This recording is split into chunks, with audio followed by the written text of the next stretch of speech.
जेवण म्हणजे फक्त पोटभरणं नसून ते चविष्ट आणि आरोग्यदायी हवं. म्हणूनच साई जीवन कोल्ड प्रेस्ड ऑइल बनवलंय सर्वोत्तम शेंगदाण्यांपासून. ना केमिकल्स ना उष्णता, झिरो कोलेस्ट्रॉल आणि ट्रान्सफॅट फ्री. प्रत्येक थेंबात शुद्धता, चव आणि आरोग्य. म्हणजेच तुमच्या हृदयासाठी आणि कुटुंबाच्या आरोग्यासाठी उत्तम.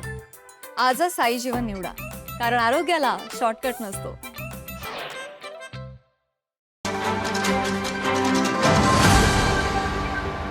हे बांधकाम आणि आपलं आरोग्य हे खातं खूप मोठं आहे आणि या महत्त्वाच्या खात्यावरती तुम्ही एका महिलेला संधी देऊन तुम्ही महिलांचा सन्मान केला असं मला वाटतंय.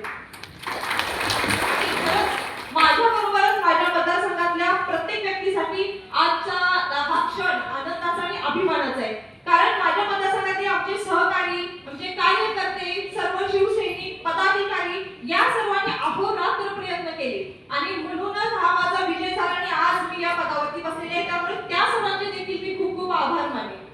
तर या आपल्या या सगळ्या जो आजचा सोहळा आहे त्याबद्दल मला एकनाथ आपल्या शिंदे साहेबांचं खरं तर कौतुक करावं असं वाटतंय. कारण या शिंदे साहेबांचं काम आजपर्यंत आपण ऐकत आलो, बघत आलो.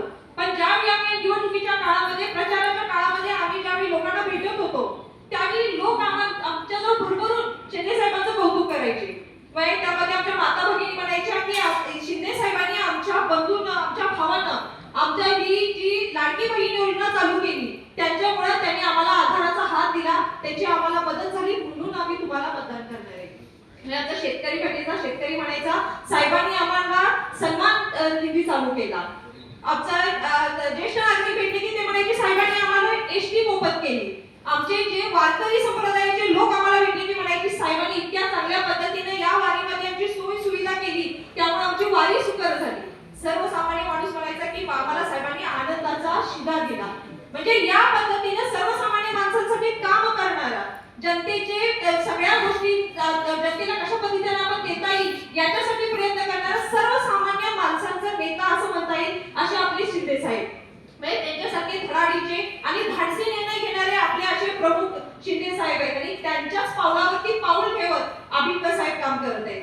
त्यांनी आमच्या या विभागामध्ये, आमच्या या वाड्या वस्त्यांमध्ये या आपल्या रस्त्यांचं जाळं विणलेलं आहे.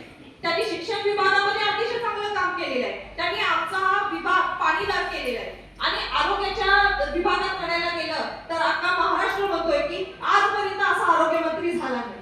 अशा पद्धतीचं काम अभिनव साहेबांचं आहे आणि त्यामुळे या सगळ्यांच्या कामामुळे, या सगळ्यांच्या विकास कामामुळे आमचे सासरे आदरणीय नांदेकर साहेब यांचा लोकांच्या बद्दल असणारा जिव्हाळा, माझे पती आदरणीय बाबा नांदेकर साहेब यांचा संपर्क आणि या सगळ्या गोष्टींच्या या सगळ्या जोरावरती माझा हा विजय झालेला आहे. खरंच त्याबद्दल मी सर्व या अभिनव साहेबांचे आणि सर्वच महायुतीच्या नेत्यांचे आभार मानेन की जी तुम्ही माझ्यावरती विश्वास ठेवलेला आहे त्या विश्वासाला मी सार्थ करण्याचा प्रयत्न करेन.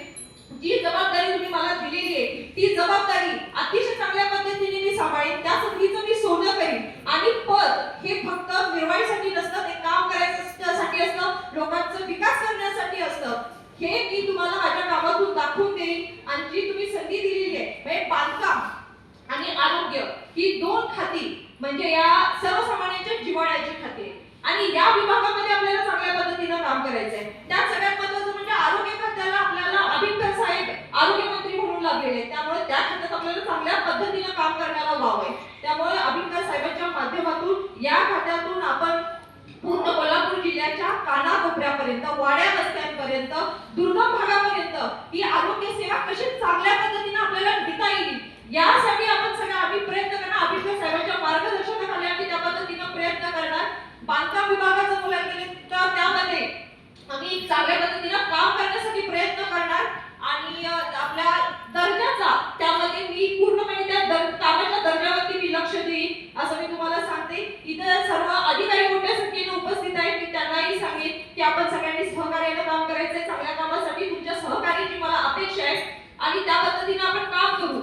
आपण सगळ्यांनी टीम वर्क केलं तर आपण चांगल्या पद्धतीने या विभागामध्ये काम करू शकू आणि एक आपला चांगला ठसा आणि आपल्या या कारकिर्दीमध्ये आपण एक चांगल्या पद्धतीने काम करून एक आदर्श आपण निर्माण करू.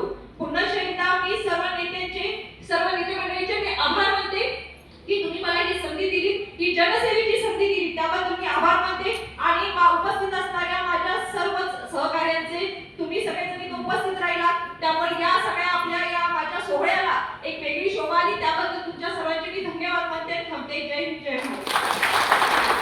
ताज्या घडामोडी पाहण्यासाठी माझा महाराष्ट्र न्यूजला आजच सबस्क्राईब करा.